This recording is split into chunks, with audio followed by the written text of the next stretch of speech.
Okay, hello dear friends. Today we will discuss a new chapter, that is electromagnetism, and in this following chapter we will discuss first of all the charge density. So in this we will discuss that what different types of charge densities we have. So basically we have three particular charge densities.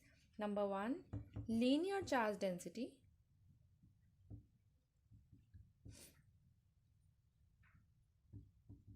Number two, surface charge density.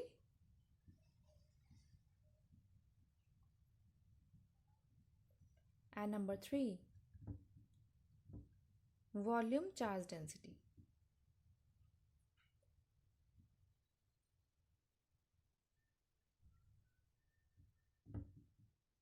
So we will discuss these three one by one. So number one, if we talk about a linear charge density, what do you understand by this?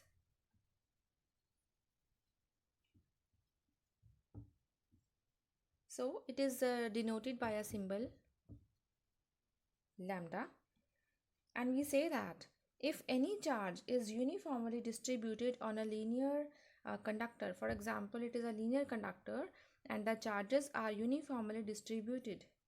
So in this case, if we say that Q is a charge, so therefore the relation between charge and linear charge density is Q is equal to line integrals of lambda 0 to L. So what is 0 to L? 0 to L is a length of a linear conductor, right? So units of lambda.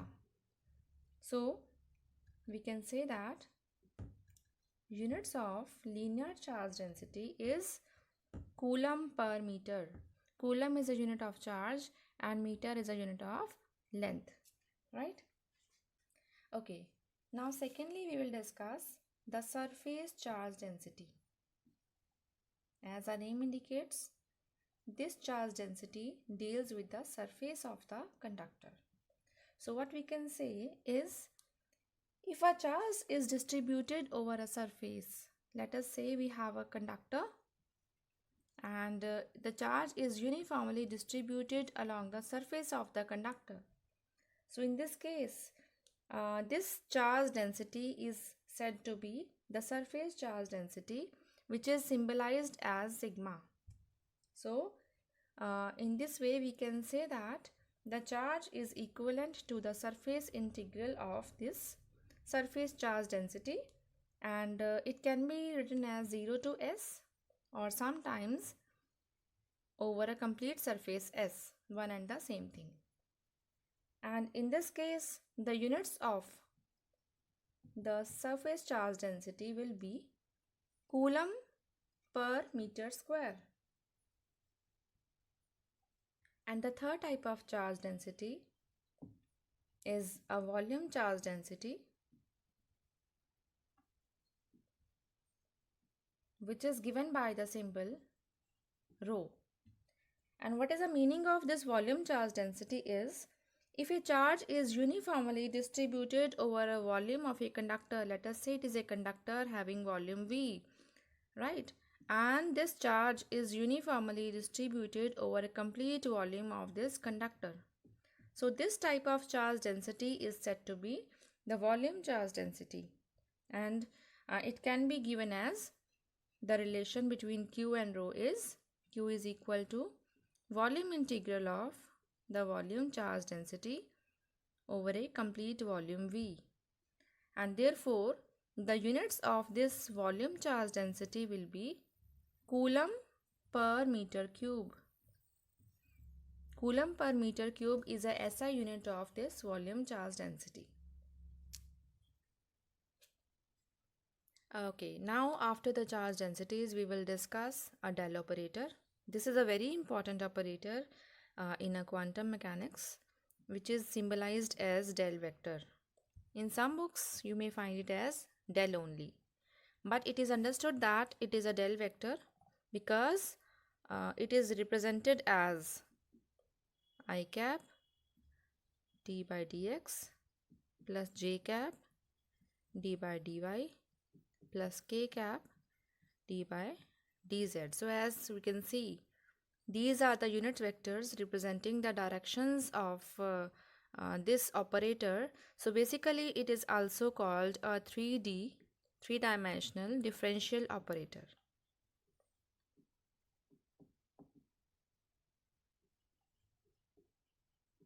Now afterwards we will discuss that how we can use this del operator to find the various types of applications, like to find the gradient of a function,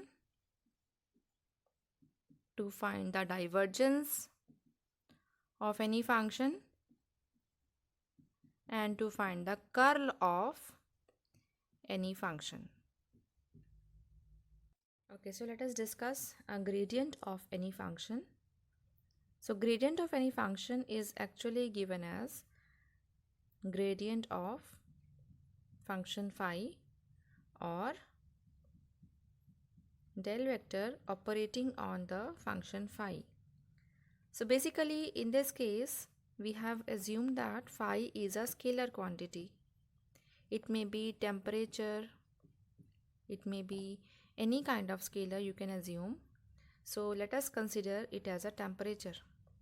Now if you do this gradient, that is del vector operating on this phi or temperature, it will simply tell us that how fast the function temperature will vary if you move along a particular distance, right? So if temperature is same everywhere or may not be same, this kind of thing is estimated with the help of gradient of the function phi, and mathematically we can calculate it as del phi, which is equal to d phi by dx I cap plus d phi by dy j cap plus d phi by dz k cap, because we have seen that del operator is given by d by dx of I cap plus d by dy of j cap plus d by dz of k cap. As you can see, gradient of phi, that is calculated as when del vector, that is d by dx I cap, this operates on the scalar phi. So you will get d phi by dx I cap. Similarly, the second component d by dy will operate on phi, and it is having a unit vector along the direction of y. Similarly, d by dz operating on phi is d phi by dz k cap. So basically a gradient of phi depicts the small change, even if there is a small change in this scalar magnitude along a particular direction, it will tell us that small change. For example, if let us suppose that we have a temperature and the value of temperature is constant everywhere. So in this case, the del vector operating on temperature or gradient of temperature is 0, because there is no change noted over the given direction on the temperature. So I am giving some example of gradient of some particular scalar function. Let us consider height. Right, we will say that height is a function which we have to calculate gradient. So if we have to find the gradient of height, and we assume that it is a plain area and it is a hilly side, and one person A is sitting on this side and the second person here B sitting over there, we can divide this complete schematic on over 3 parts. Part 1, 0 to 1, part 2, 1 to 2, and part 3, 2 to 3, and one person may be sitting over here. So If we are calculating the gradient of height in this one part, what do you say? The gradient of height in the part A, in the first part 1, will be 0 because there is no height as such. So 0. In the second portion, second part, if you calculate the gradient of height, what you see, what you observe? We observe that the height is increasing. So it is always positive. And if we are calculating the gradient of height along the third path, one we can observe is the height is decreasing. So it is negative, right? So gradient is 0 here, gradient is positive here, gradient of height is negative here. Let's discuss divergence of a given vector, which can be written as del vector dot A vector. It is mentioned, it is given as divergence of A. Okay, so divergence of A vector is also written as del vector dot product of del and A vector. Dot product of these two vectors will give us the divergence of a given vector. And mathematically very simple, we can calculate del dot A as d by dx I cap plus d by dy j cap plus d by dz k cap. This is del dot product with A, where A vector we can assume as ax I cap plus ay j cap plus az k cap. So when we take the dot product of these two vectors, that will give us divergence of A. So you can see that del vector dot product with A vector, that is equal to d by dx ax, that is dax by dx I cap dot I cap. We know that I cap dot I cap or j cap dot j cap or k cap dot k cap is equal to 1, and I cap dot j cap dot k or k cap dot I is equal to 0. So therefore we will get dax by dx plus day by dy plus daz by dz. So this is del dot A, means gradient of divergence of. We will discuss the physical importance or physical significance of divergence. So mathematically we have seen that del dot A is equal to dax by dx plus day by dy plus daz by dz. So physical importance is basically del dot A or divergence of A. It will tell us the net outward flux. This flux may be electric flux or magnetic flux. So I will share 3 examples with you.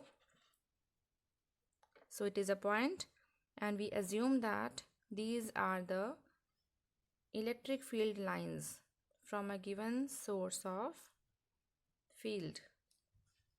So let us take it as A. Then we can assume that we have a same point, but the flux or the field lines are converging like this.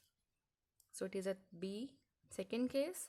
And the third case we can assume as this kind of electric field lines.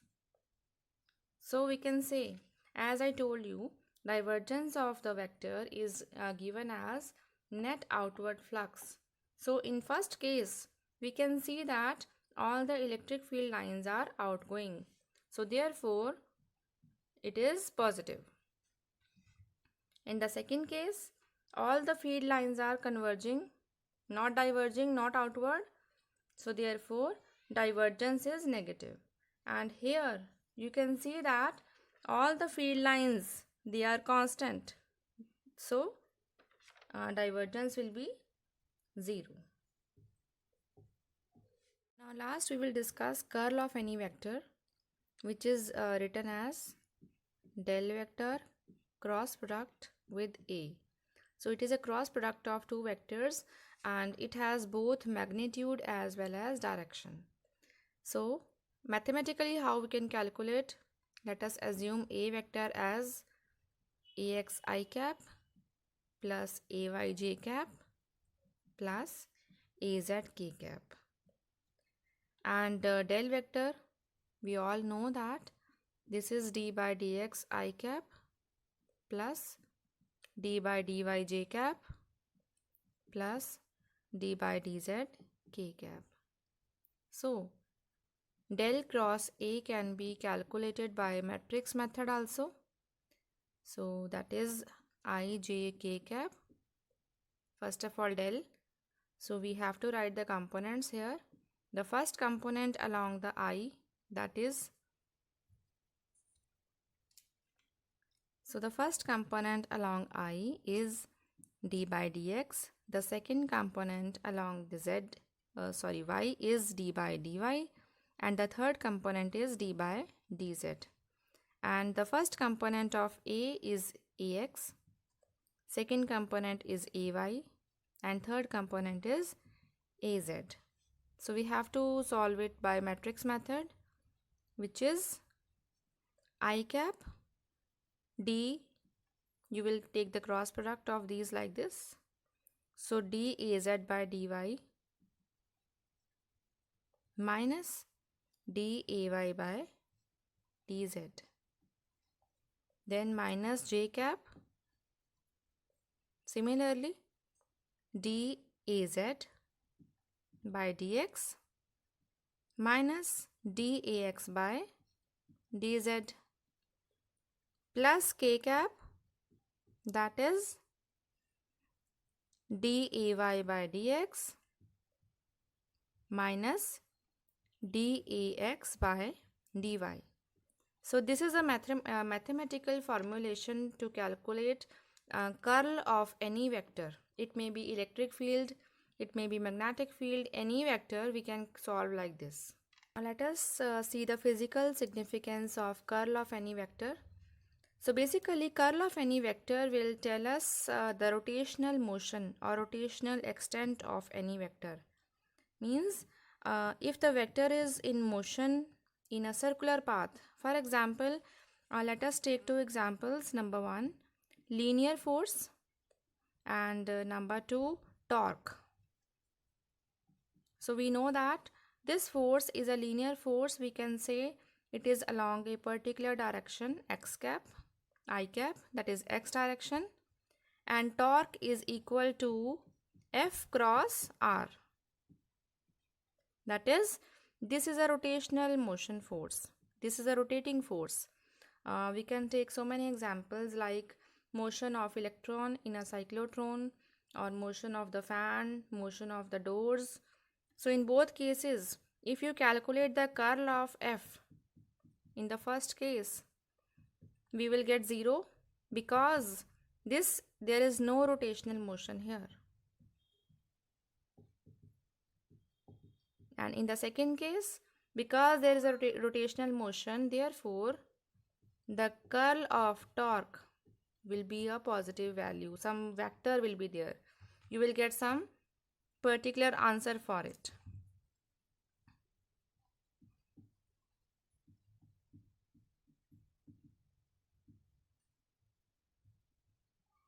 Right? So it is non-zero here, and it is 0 here, right? So basically it tells you about the rotational motion of any vector. If the vector is in rotational motion, then the curl of that vector will be having a non-zero value, otherwise it is 0. Now we will discuss some special cases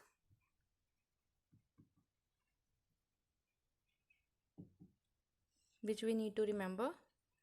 Number 1, if divergence of any scalar any vector is 0.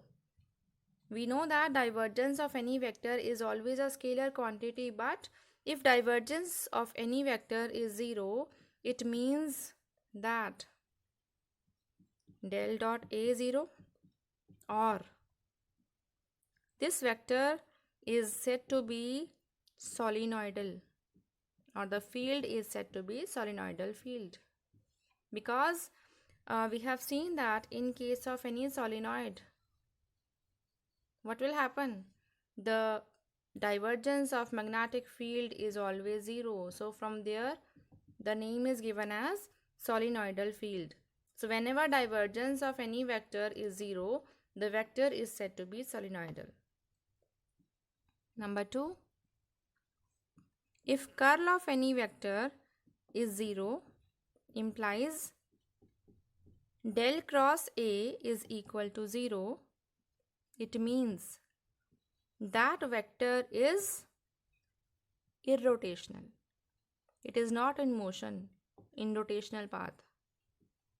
Irrotational or conservative, as I have shown you in the last, that if a force is a linear force, so in that case the curl of that force will be 0. So that force is a not rotating force. So if curl of vector is 0, that vector is irrotational or conservative. Okay, so today we have discussed some particular topics related to electromagnetism, that is some particular del. We have solved gradient, divergence and curl. So if you have any questions related to these problems, these articles, you can inbox me. Your questions will be answered. And do subscribe my channel to get the further notifications. Thanks for watching. Thank you everyone.